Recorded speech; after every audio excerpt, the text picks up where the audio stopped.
2-3 दिवसापासून मुलींचं सुरू होतं, की आम्हाला पास्ता खायचा आहे. म्हणून मग आज त्यांच्या टिफिनमध्ये हा हेल्दी आणि होममेड पास्ता बनवलेला आहे. त्यासाठी आपण जसं चपातीसाठी पीठ मळून घेतो ना, तशा पद्धतीने पीठ मळून घ्यायचं आहे. छोटे-छोटे गोळे तयार करून घेऊया आणि आपल्याला अगदी पातळ अशी चपाती लाटून घ्यायची आहे. आता तुम्हाला व्हिडिओमध्ये दाखवते त्या पद्धतीने आपण हे रोल्स तयार करून घेऊया. ते सगळे रोल्स मी तयार करून घेतले आहे.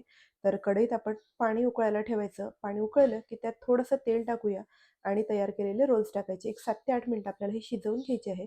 तोपर्यंत चॉपरमध्ये कांदा, टोमॅटो, शिमला मिरची, गाजर आणि भरपूर अशी कोथिंबीर टाकून ह्या सगळ्या भाज्या अगदी बारीक अशा आपल्याला या चॉपरमध्ये चॉप करून घ्यायच्या आहे. आणि बघू शकता इथे भाज्या अगदी छान बारीक अशा चॉप झाल्या. इथे आपले जे रोल्स आहे ना, ते सुद्धा छान उकळले आहे. तर प्लेटमध्ये काढून घेऊया आणि हलकेसे थंड झाले, की आपल्याला हे कट करून घ्यायचे आहे.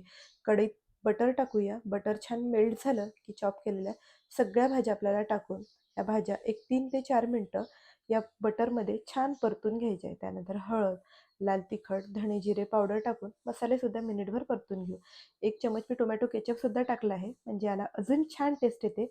आणि कट करून घेतलेले रोल्स टाकूया. चवीपुरतं मीठ टाकायचं आणि सगळं व्यवस्थित मिक्स करून आपला होममेड पास्ता तयार झाला आहे. तर मुलांसाठी एकदा हा पास्ता नक्की ट्राय करून बघा.